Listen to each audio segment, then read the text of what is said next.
Hello, today I wanted to talk a little bit about glass content.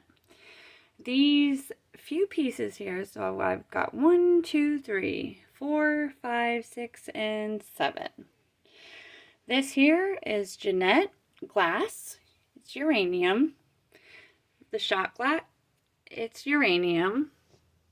That is a hand-blown martini glass with a Vaseline base. This is Kokomo glass tumbler with manganese. It's depleted a good bit. It's turned purple. Another term is sun-kissed. That's the matching picture back there, not depleted. This here is the Heirloom by Fostoria glass, and it's called Ruby. Some may know of it as Amberina or Persimmons. However, it's freeform, it's a swung vase, it's very pretty, highly collectible. And then we've got this like sea foam glass made by Indiana Glass. It's considered early American pattern glass. This piece, the Kokomo, and the Kokomo is EAPG. These two items here, the Kokomo items, can be actually found on the database. You could search by maker, shape, or motif. It's another term for design in the glass. And the pattern info on those two there are called beads and drapes or pillowbands.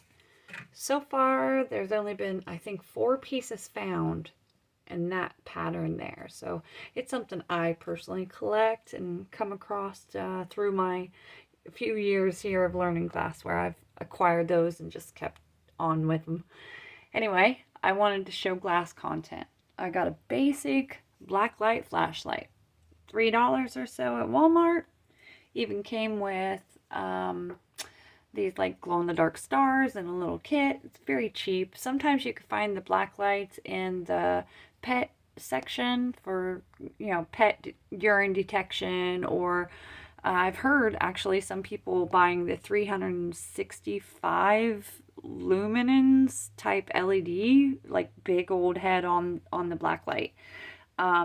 Sometimes that can throw you off with the lead content, so just a basic blacklight flashlight will work. Some people are using the bigger bulbs and the long bars for displaying glassware that glows, but I wanted to talk a little bit about the content. We've got uranium. Even under a light, this will light up bright neon green.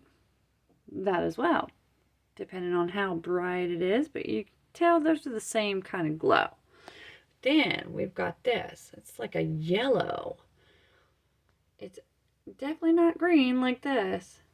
It's a bright. It literally is the brightest. That's what we call Vaseline glass.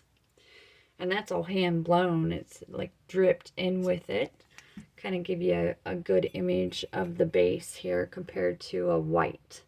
See how yellow that kind of looks? Yeah, it's real vivid here. Kind of get a close-up of it.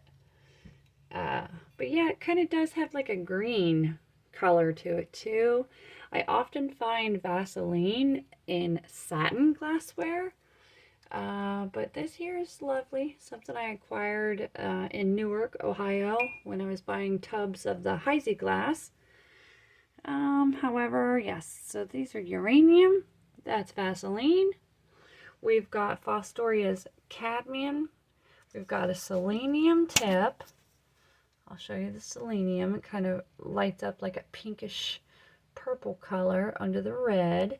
And then it drips down to the bright neon orange base, and that's cadmium. I just love it. Then we get over here to our clear items, and this is our manganese content. I don't know if you can really see that green, but oh boy. It really lights up in this. You really see that green. Wow. And it can be confusing trying to learn uranium when we've got glass that glows very similar. But this is the difference between the two, and yes, depleted glass can still glow green. You see that? Even though it's turned purple, some still glows depending on how much was used. And I take it there was a lot used. This is pretty old and still glows.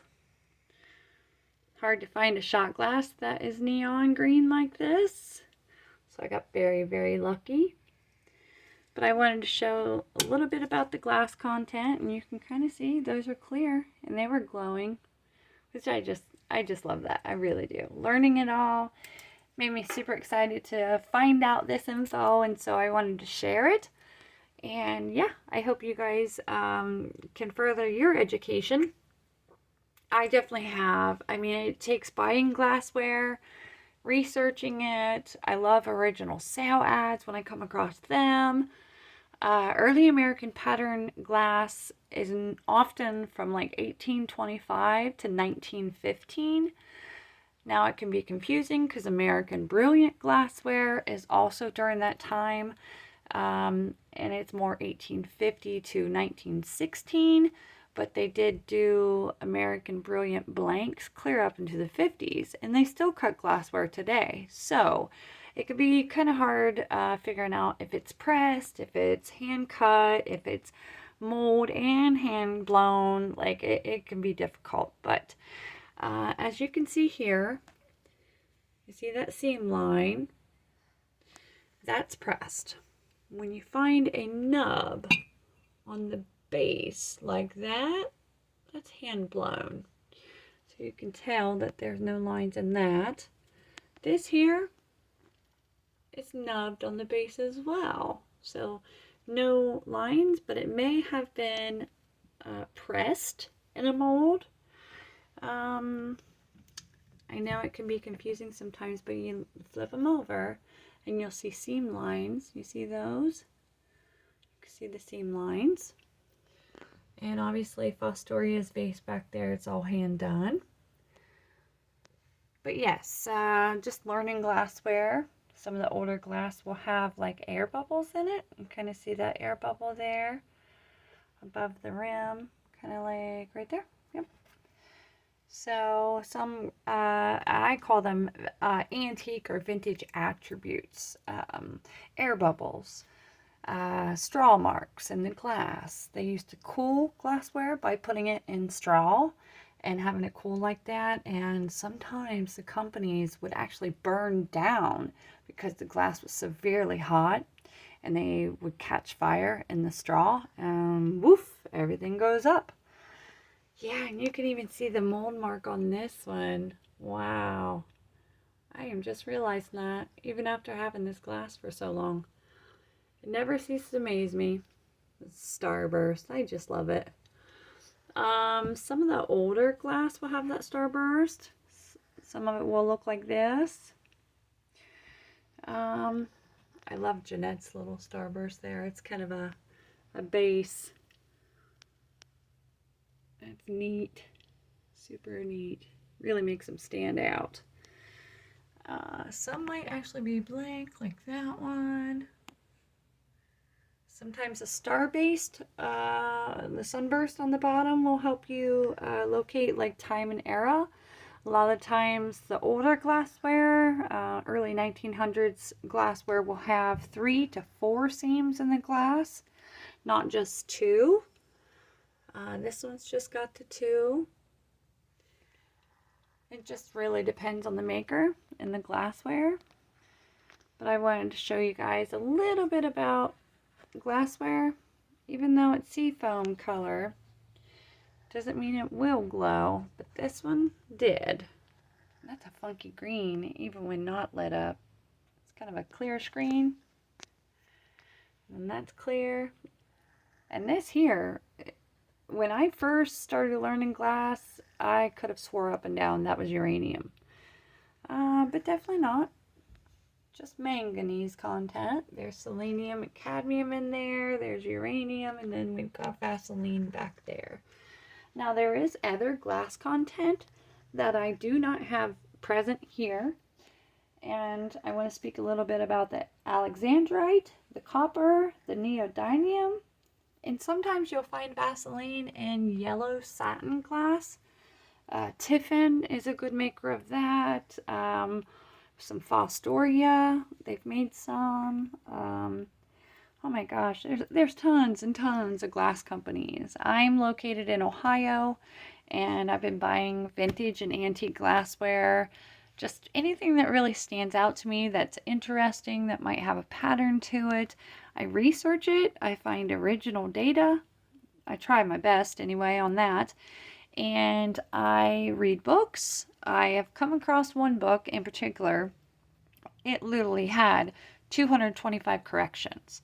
So getting the correct info is really vital for me, because once I've learned it, it's hard to unlearn it, right? So I want to share my info, and that way hopefully we can all stay on the same page when it comes to correct info.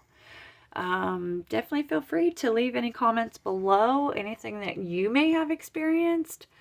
There is some glassware that's like a purplish pink color that turns blue. It's very lovely. I believe that's the neodymium glassware. But yes, there's a lot of different glass, a lot of different glass content. Each maker, very different. So feel free to leave your comments below. Yeah, I let me know if you guys have any of this or see any of that. Yeah, there's not much on the database about it. This company was located just above Chicago in Illinois. And yeah, they have Kokomo Glass Museum. I would love to go to. Wasn't open very long, so yeah. Definitely learning a lot about glassware every day. But yes, this is one item back here I just learned about. This thing is lovely. Hand cut. It's red cut to clear, hand blown. Woohoo! Even the cruette is done. Isn't that nice? That's just nice. Faceted. And this is one pattern I collect, is Wexford. But yes, anything antique to unique. That's what I say. It's anything that catches my eye, and then I can learn and share my info.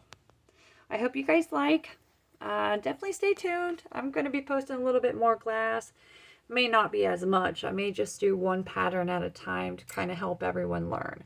But I wanted to touch base on glass content. Definitely my first lesson on glassware. Stay tuned, guys. Thank you so much.